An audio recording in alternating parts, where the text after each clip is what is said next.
Hello guys, my name's Galactic, as you could probably tell, and I'm not a commentary YouTuber, but I kind of wanted to try and make a video like this, because on Persona Twitter especially, you have a lot of people who have the same arguments every single month, and it's exhausting to come across the same exact posts every single month. So instead of trying to just go through and reply to every single tweet that I see about this, I just thought to compile all of the common arguments that I see and argue my own points in just a video that is completely unscripted because, well, if I made a script, I wouldn't follow it anyway.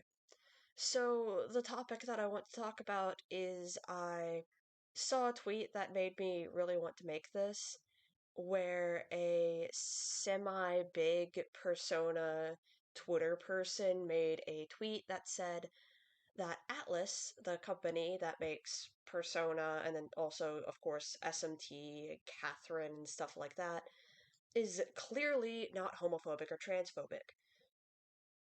And this is coming from a fandom where a good part of it is in the LGBTQ plus community, and a lot of the characters are very important to these people. And a lot of the replies on this post were in support of the point that this Twitter person made. And the two main arguments that I keep on seeing about this is that, for one, the people who think that some of the writing of the characters, especially in Persona 4, like I'm going to be focusing on Persona 4, so there will be some Persona 4 plot spoilers in here, of course, and Persona 4 character arc spoilers. That people who think that there's something wrong with these characters in this context don't have any sort of reading comprehension, or like if people think that Atlus is homophobic, that they haven't played the Persona 2 games, which I am going to argue my own points based on these, and also going to add in a little bit more for more context. So first, I want to acknowledge Persona 2, and if you look at my channel, I recently got into Persona 2, so I can now comment on this, and Persona 2 is my, both of the games, I'm going to talk about them as one, even though they are two separate games, uh, is my second favorite Persona game. Like, Persona 3 is my favorite, and then I also really like Persona 2. I think that the characters are really good. I think that the story's good. I think that, like, all of it's just good. But what people say whenever they talk about Persona 2 being the proof that Atlus isn't homophobic is that the main character, Tatsuya, is canonically bisexual, and this is kind of coded because, for one of the party members, Lisa Silverman, is talking about the students in this particular high school, and she makes a comment that all of the students there are generally good looking. And so the system text says that Tatsuya looks around and he thinks about how all of the men, or all the, boys, they all look handsome and all of the girls are really pretty. And of course, people take that as they will. But also, there's a moment in the game where social links weren't a thing in Persona until Persona 3, which I'll get to that in a moment. But you get the option to date one of the members of the party.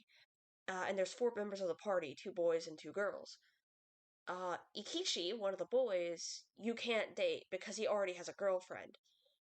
But you can choose other options. Like, there's even an option for no romance.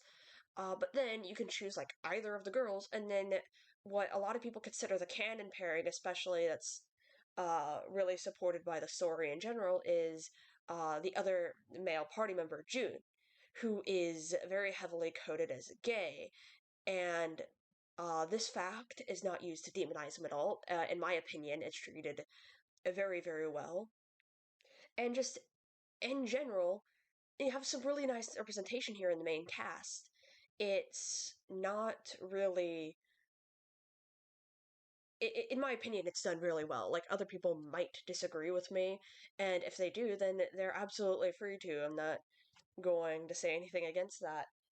But I just wanted to acknowledge that first, and then say that just because they've had this in the past, like, this good representation in the past, doesn't mean that their current stuff is up to the same standard.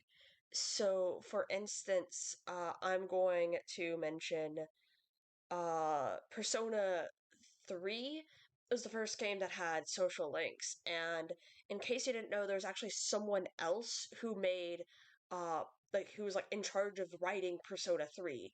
Like, I don't know exactly which games he worked on, but I know that he was a new person who came in and who was in charge of this. And in case you didn't know, in Persona 3, when you do a social link, it's basically you getting closer to someone, so then your capability to fuse a persona of that particular arcana that social link is, tarot card arcana, your ability to fuse those kinds of personas will increase and thus make them more powerful whenever you do fuse them, which is really important part of the gameplay and also part of the story. But if you want to get every single social link, then you have to date multiple women, because the guy who made the game in an interview said that he didn't think that boys and girls could be really close friends without there being romantic implications, which, you know, a lot of people don't agree with. I don't agree with. It's really old way of thinking, and they did end up fixing that in, like, the future games. Like Persona 4 and Persona 5, there's an option if you do want to pursue romantic relationships with, like, girls. But in Persona 3, this was, like, really, really evident, and it was really, really uncomfortable in certain situations. Especially since if you're going back and playing those games, I know that I played Persona 4 first, and then I went back and I was playing some of Persona 3, and I almost went down that route because I wasn't aware of that, and I was glad that I found that out whenever I did. So, then like, that's of course not anti-LGBT, but I wanted to, like, throw that in for, like, a little bit more context. And there's a scene, or, like, there's two scenes that I want to talk about before I, like, get into the grid of things, especially with, like, a couple of games that I want to talk about. With Persona 3 and 5 both share very, very similar scene, is really uncomfortable, very, very problematic, and I don't want to, like, go into detail about it because it makes me uncomfortable to think about as well. So I'm going to keep things, like, relatively vague. And if you're interested in, like, what the actual stuff is about it, you can, like, ask me in the comments, or you can go find these scenes for yourself. I'm sure they're not too hard to find. But in Persona 3, there's a scene in the during the summer months where all of the characters go to a beach, and the high schoolers, or specifically the high school boys, the protagonist Junpei and Akihiko all go and they try and flirt with girls they find on the beach, and they find out that, like, one of them is, like, a trans woman, but they find out in, like, this real and this the fact that, like, apparently she had, like, a bit of facial hair, and it also, like, added on to some of the turf ideology, you know, tr- uh trans exclusionist radical feminists, that trans women are literally, like, to basically quote them, men trying to pretend to be women to take advantage of people, and it's just really, really awful. And a similar thing in Persona 5, where you have these high school characters who are confronted by heavily stereotyped gay men. And it's all played, like, both of these situations are played for, like, very similar jokes, and there are things not to joke about. Not only are the implications of the scenes, like, really bad, considering ages and considering all of that, but also the fact that these scenes are inherently transphobic and homophobic. And I know that the localization team here with the English localization of Persona 5 Royal actually changed that scene to make it to fix the homophobic implications, and I know that Persona Twitter was in a rage about it because they thought that it was just SJW pandering or something, which is absolutely awful. Taking out a scene that has something like that or changing up a scene so it's less offensive is not like SJW pandering. It's literally just fixing a scene so it's not as uncomfortable and disgusting, but okay. Another thing that I want to talk about before I get into Persona 4 plot spoilers, because I'm sure that, like, people who know about Persona, the Persona fandom, or like even have friends who are in the Persona fandom probably know about the characters that I want to talk about there.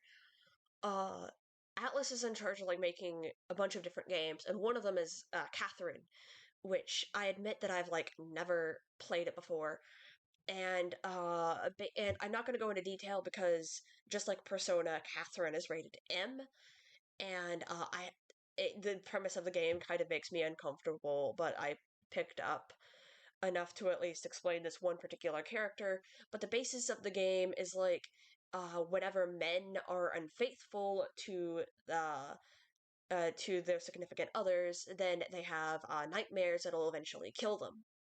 And nobody is known to like survive these. And as the main character, you apparently were unfaithful to your girlfriend, and now you're being haunted by these nightmares, and the goal of the game is to survive. And you go through different days in the real world as well, and you're interacting with all these characters. And one of these characters is Erika. And I wanted to bring up Erika because Erika is another one who's kind of controversial, but in like a different way than the others, where it's revealed over the course of the game, like especially like at the end, it's this big reveal that Erika was a trans woman all along. And people, like some people in the LGBTQ plus community, like that because she's a fully transitioned trans woman who also is in her 30s, which helps the fact that, you know, it's showing that being trans isn't just a phase. And also, I find that finding trans women is actually harder than finding trans men or just like characters who are coded as such. At least it's just in my personal digging. So I think that's pretty cool to like have a canonical trans woman in something. But I know that like other people kind of found it really, really uncomfortable, like including me. Like when I was reading through some of the summaries, I found it really uncomfortable because there's a point in the game where she also starts having these nightmares, and some of the characters are like, oh, then maybe these nightmares aren't like restricted to men, they can happen to women too. And someone just like, well, this is Erika we're talking about, and they keep on like talking about like some of her physique and how they just point out a lot of things. And then I'm not going to like say her dead name here, but they do end up dead naming her at some point. It's like her dead name's revealed, and it's this big thing. And you do see her like before she's transitioned into flashbacks, which that is fine. But we don't need to know a character's dead name. Like it's a minor thing that maybe people who aren't that educated on like trans people would not know, but typically you don't say a character's dead name or even give a character a dead name at that. But probably the worst part about this particular character that I wanted to point out is that like especially like in the Japanese stuff, so like directly from the source, and all of like the art books and stuff, they dead name her and they call her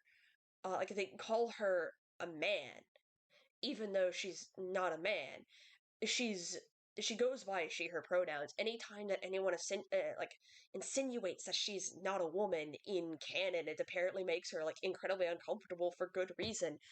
And then all of these materials keep on dead naming her and calling her what she's not, which is incredibly transphobic. And I don't think I need to like emphasize that, but that is just me bringing in an example outside of just Persona to kind of back up my point that yes, well, yeah, Atlus is, you know, kind of homophobic and transphobic in case you can't already tell. But I want to start off in talking about Persona 4, though, with just kind of mentioning that Persona 4 in general is a game that I see a lot of people in the LGBTQ plus community being drawn to, and for good reason. And the reason that Persona 4 is what I say is the reason that it feels like it's really meant for that crowd is because of the concept in general is about facing yourself, facing your true feelings, coming out to your true self. Like the opening of the original game is literally called like was it pursuing the truth or pursuing my true self or something, which is very very very true to LGBTQ plus people because a lot of us really really feel trapped in our own states. We have like this mindset that we can't really escape because of the way that people label us and talk about us, and it's not really something that we can change. And this is who we truly are. So of course we need to literally come out to our true selves, and we want it to be known. We want it to like be announced because we've been like kept in for so long, which is basically what happens in Persona 4. If you're watching this and you don't know the plot of Persona 4, basically the plot of Persona 4 is that there's a series of murders in this town that have to do with throwing people into the TV. And whenever they're thrown into the TV, their emotions kind of go out of control and they make a shadow version of themselves. And the shadow version is basically all of their pent up emotions and this pent up side of themselves that just come forth in a really ugly way, and they have to accept this as part of themselves. And once they do, it becomes a persona because a persona is basically a controlled shadow. And all of the shadows that I keep on noticing, like mainly of the main cast, which the main cast is consisted, of course, of high school students because that's kind of how Persona goes. There's only one Persona game that's actually like not told from the perspective of high school students, and that's Persona 2. Like in Persona 2 Innocent Sin, you have one adult in your party, but in Eternal Punishment, only one of the party members that you get like isn't an adult, and even then he's like 17 or 18, but he's still a high school student.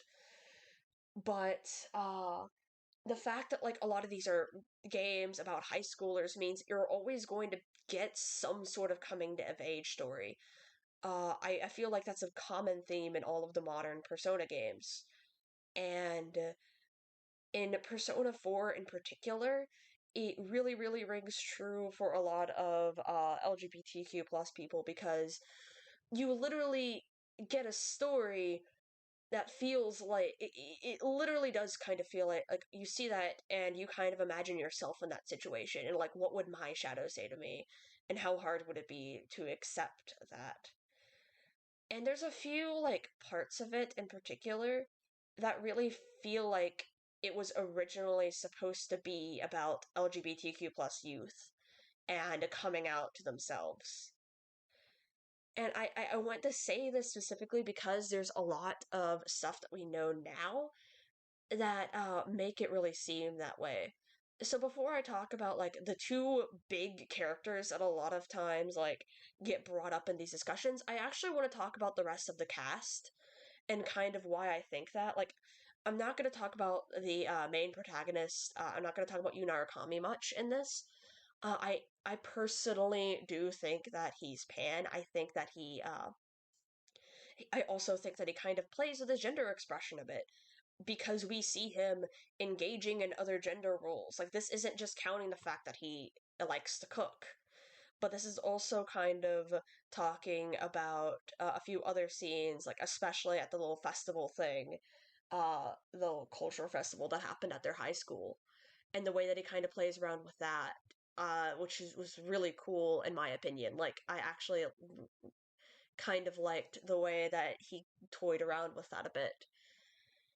He also very clearly will just make comments about the male party members and is really not scared to talk about them in like positive ways. But I'm kind of get off that topic because I want to talk about like if you look at Yukiko and Chie's shadows, they perfectly kind of line up with one another.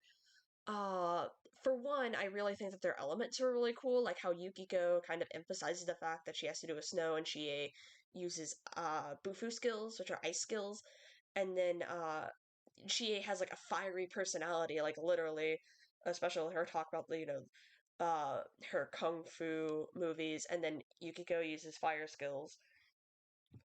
But you also have their character arcs are very much aligned, and you have this energy between them that really does feel like they have some sort of like feelings beyond friendship for one another, which is why I really feel like they were like the first ones, other than like the other three characters that I really want to focus on.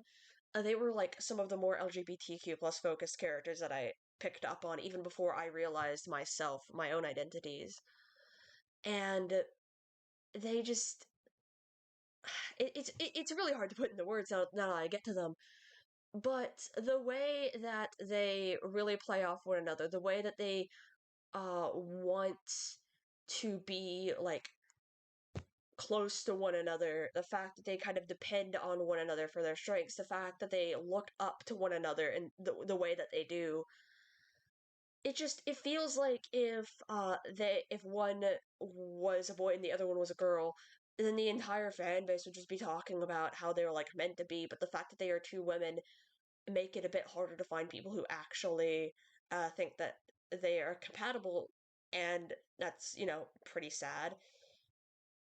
But I could go on and talk about how I think that Rise and Teddy also have a bit of the coding that like I picked up on, but I really want to like take the rest of this time because I noticed that I've been going on for a while, kind of rambling, but like these last three characters, because these three characters are like the big point. The big point that comes up whenever you find these discussions and arguments and all of this drama about Atlus being homophobic and transphobic, because I think that like the treatment of these three characters is like one of the telling signs, other than all of the other things that I've discussed, like with Erika and with the Persona 3 and 5 scenes and all of that. Uh, where first, I want to talk about Yosuke, actually. And Yosuke, I think, is a very, very tragic case because we know that there was supposed to be a romance route involving Yosuke. And I bring this up because the Yosuke romance route was even like English voice acted, and I haven't done like a ton of digging on it, so I don't know how long this was like planned before it was eventually cut. But the fact that there's like English voice acting for it is kind of telling for me in a way. Even without that knowledge, the way that Yosuke's character is written, any LGBTQ plus youth playing it is probably actually going to pick up on a bit of the coding so long as they're aware of themselves. Because what's kind of taught to people, like especially guys, like I want to say especially guys, because there is this sort of toxic masculinity that comes out, which is kind of shown with Kanji, which who I'll get to later. But this idea that you have to be cishet, and you have to like women, and if you like men in any way above like being bros with someone, or like being guy pals or something, then it's wrong, and anything that's gay is bad. And so if you have those feelings, then you're going to make really, really, really awful jokes about people who are also like that, because then you want to cover up the fact that you're like that. You're trying to cover that up because you don't want people to know that you're like that too. And it's an awful way of thinking, but it's true. And I can say that that's true because I've also dealt with things before. I've also gone through things. Because uh, I was in denial over my own identity, and like with Yosuke, it's clear that he's like gay or bi or something. Like everybody sees something different in Yosuke, but it's clear there's some sort of self deniability behind like what he says, especially because he just keeps on going on and on after Kanji, and he never apologizes. Actually, the fact that they took out the romance route with Yosuke or any, and they didn't even like replace it with any other indicator that he has some sort of locked in feelings about maybe being like attracted to guys or like any other internalized thing about beating himself up other than the fact that he feels bored because he's in a small town and all of that. uh Means that you take a character that was supposed to be, and honestly, like, I think he was a really well written example of like a really, really aggressively closeted guy who came from, the big city. And if you're in the big city, you'll know that like people are mean there. People are like really mean there. And I know that like I've grown up in a small town and I didn't know anything about the LGBTQ plus community. And Yosuke has been in a really small community for a while.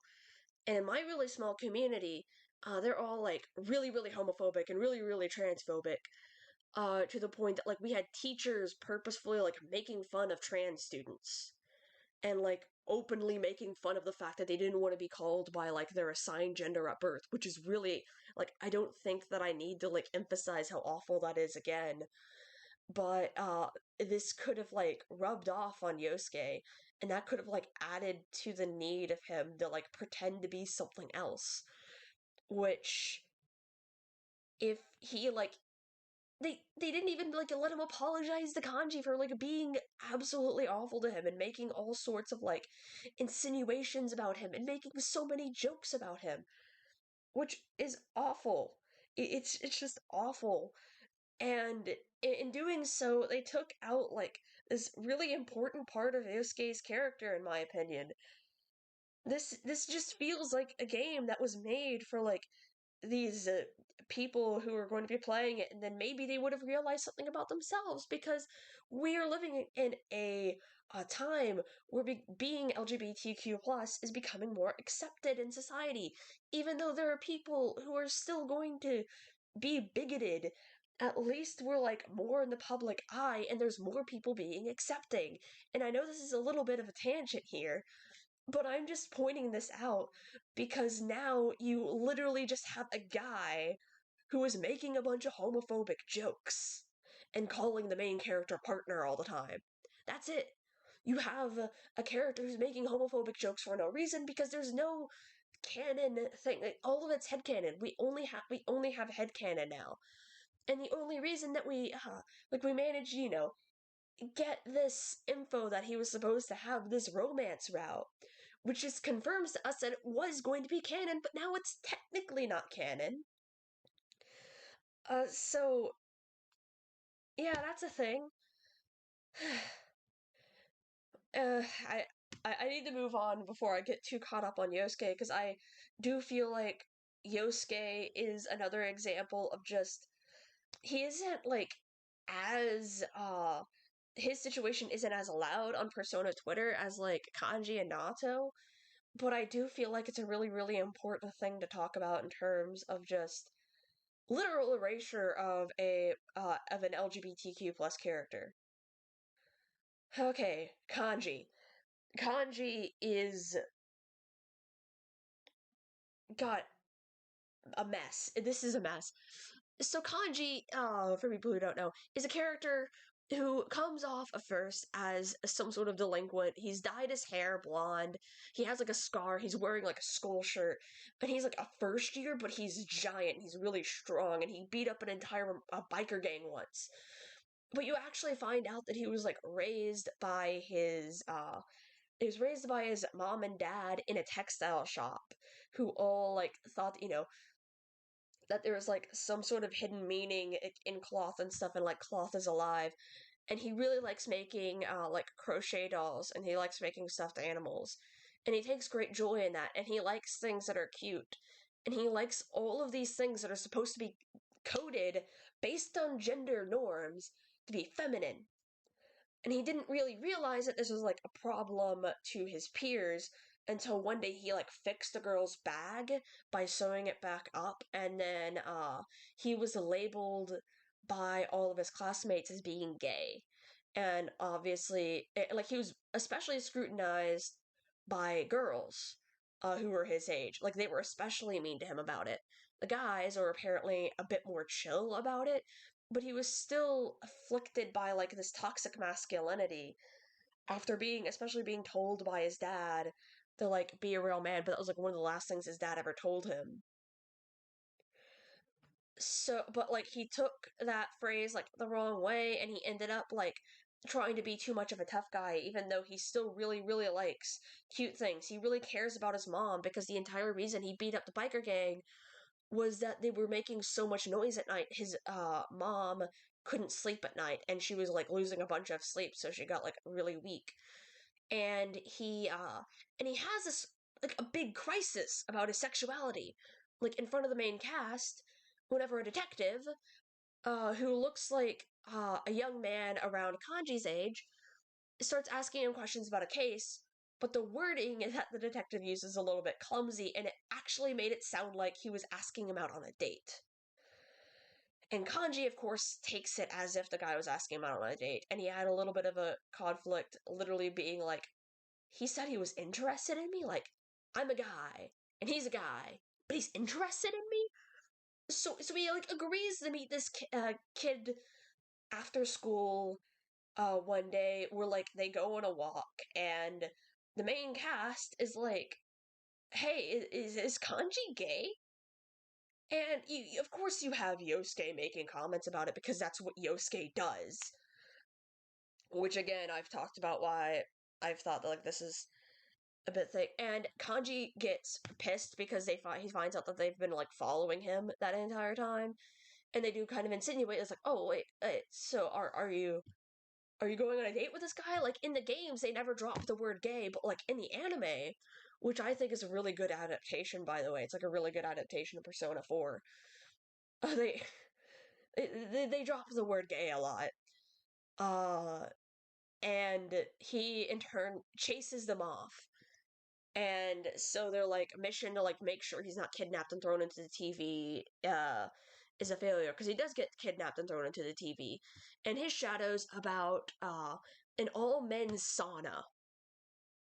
And this is because he felt attraction towards this young man that he met, and he's not sure why, and this young man seemed to show interest in him in some form or fashion. And he ends up admitting, after you get to the end of the sauna, that he was bullied whenever he was young, especially by girls, so girls legitimately scare him. He is scared of women because they were cruel to him in the past. But he thinks that men are fine because men don't say those hurtful things. They aren't as loud and annoying as women. And his shadow especially says this. And again, a lot of times, these shadows will be saying things that are very much exaggerated based on what the person actually believes. And Kanji confirms that to him, it doesn't really matter if the person's a man or a woman. He's actually scared of being rejected. He wants people to see him for who he really is. He doesn't want people to like look at him and just kind of see and just like, throw like labels at him randomly. He wants people to see again for who he really is, which I want like drilling that in. That's very, very, very LGBTQ plus. It's also technically just a coming of age thing, but I'm specifically saying this also from the standpoint of all of the people in this community that play this game and see themselves in these characters. People have to understand that, like, we can't really help looking at a character and hearing those words, and it's almost like verbatim what we've like been hearing based on ourselves. Like, uh, and like Kanji ends up accepting his shadow, and it's like this really big masculine shadow, and he ends up like in a social link accepting the fact that he likes cute shit. Like he calls it cute shit. He likes making cute shit, and he likes making kids feel good, and he likes like being there for people, and he's willing to take the fall for things that he didn't even do if it means helping like helping kids, and he's just kind of used to being stereotyped, and that's awful. Like it's absolutely awful. And like after this though, you see the young man again, because turns out he's also going to be going to your school, and he's also the same grade as Kanji. And so far as we know, Naoto's a guy as far as we know. Well, that's all that we're told. Everybody's using he, him pronouns for Naoto. Naoto looks masculine, presents masculine. And it's clear, like, that's what Naoto's going for. Like, and Kanji is still feeling like this confusing attraction towards Naoto. But he still doesn't like, being accused of, for one, being gay, primarily because a lot of the accusations about him being gay is coming from Yosuke, making comments about, like, oh, are we safe around you? And that's, like, incredibly hurtful. Like, again, going back to, like, Yosuke having all of these uh, closeted jokes and comments and all of that. And also just being cruel to Kanji in general. And it's all just kind of treated as slapstick, and he's just Kanji's sexuality issues are just used as a punchline, and it's horrible. But Kanji is still kind of dealing with this confusing attraction towards Naoto. Uh, and then later on, the police arrest who they think is the culprit behind the murders. And Naoto, being a detective and actually having a head on their shoulders, is like, no, this isn't the culprit. I don't think this is the culprit because this doesn't add up. I think this is a completely different case. And in order to prove it, I'm going to make myself a victim for the serial killer. So he gets kidnapped and he gets thrown into the TV. And everybody goes in to save him because his shadow that appears on a TV is talking about how he's going to go through the scientific operation. And that's like really concerning because these shadows are known for killing people. And it's supposed to be like you have all of these like sci-fi equipment behind this shadow and all of that, and it's wearing a lab coat, and it just looks generally intimidating, especially since Naoto was like really short. Like I think that they're like about 5 foot, 5'1" or something, if I remember correctly.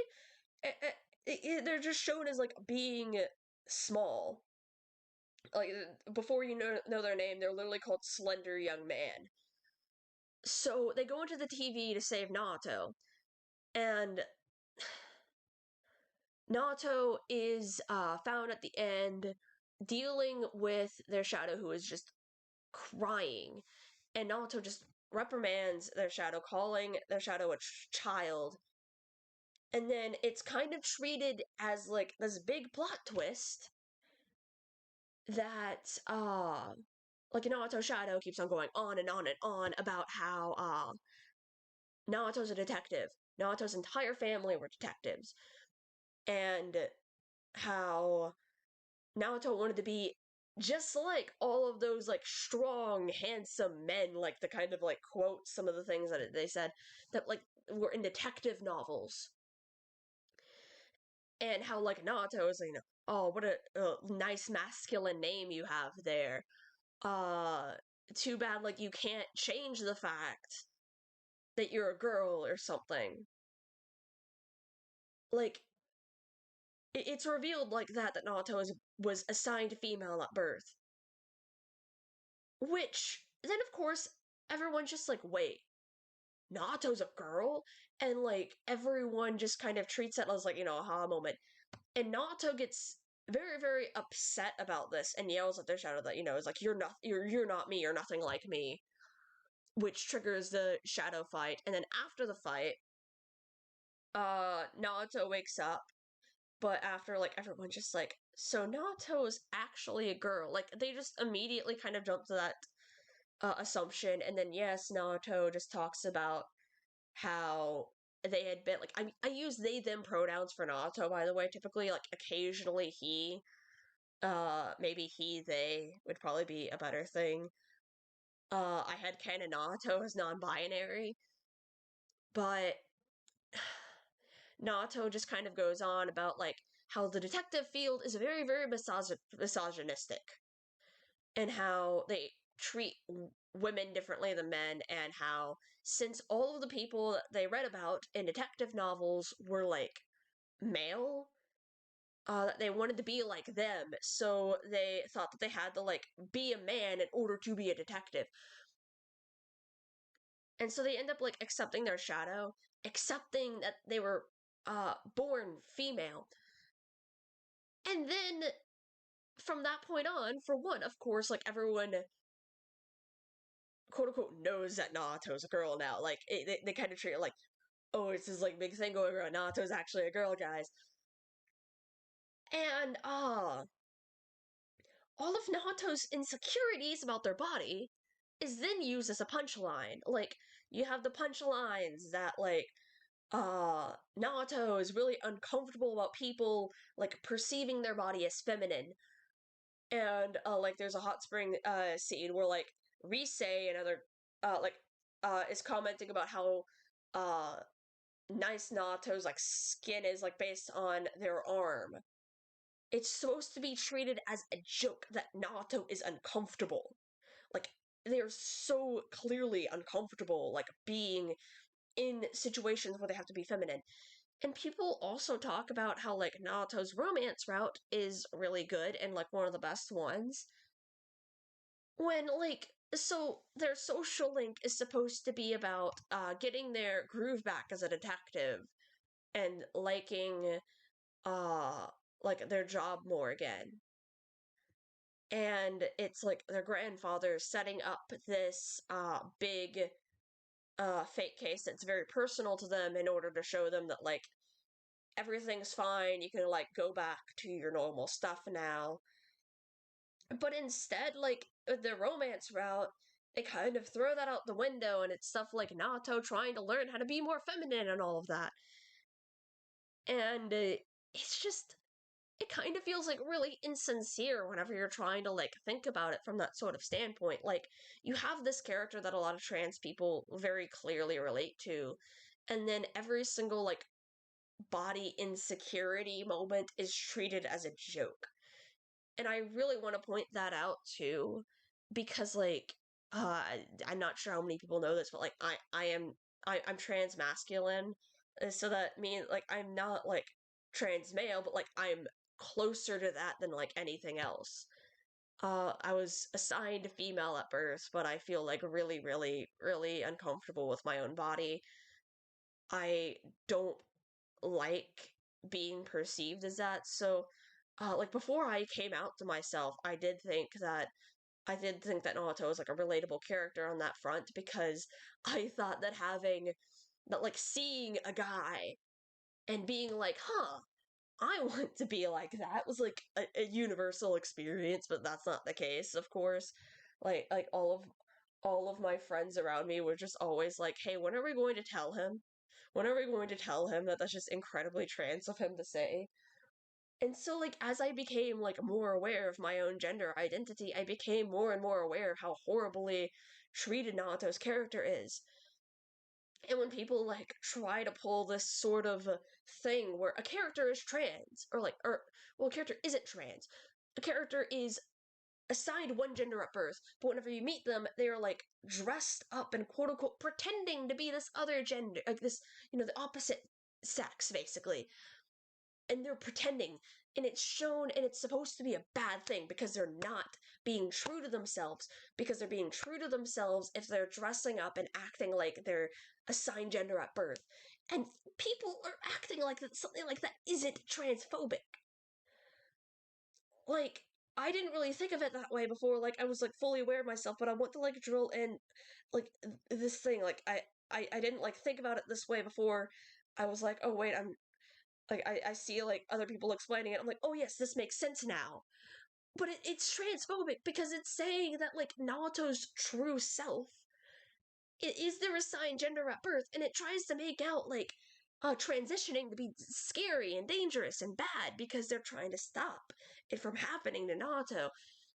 And yes, like people can have like medical stuff can be like really scary for people, but that's not something to like demonize because to some people it's safe and it's effective and it's not like it's always dangerous.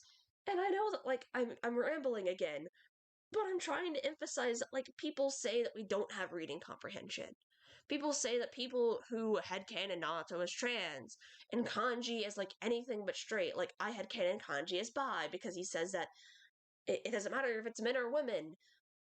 And he just typically he is like seems attracted to Naoto no matter what they identify as. And trying to say that these characters aren't like a result of Atlus being homophobic and being transphobic is just ignoring what all of these LGBTQ plus members of the community are saying. Like, if this amount of the people in the fandom who are in this community are saying that this is like harmful to us, like holding these ideals are like genuinely harmful to us, saying that Naoto's writing isn't transphobic because the game says that Naoto is cis is completely ignoring the fact that the message that it's giving, again, is that you're lying to yourself if you're not identifying as your assigned gender at birth. Which I don't know if you guys can hear, like, I'm probably gonna have to end this in a second because my voice is actually going out because I'm really getting upset over this. Which is why I kind of saved Naoto for last. And I have friends who, like, really identify with Naoto because Naoto's struggles are very, very, very, relatable to them. And some of us have headcanons that go beyond this. Like, I say, screw it. Jin Shirato from Persona 3 is transmasculine. Why? Because I said so. Like, because seeing characters who I see in like in my own head are like me and going through the same things as me actually like really help with my self-image stuff.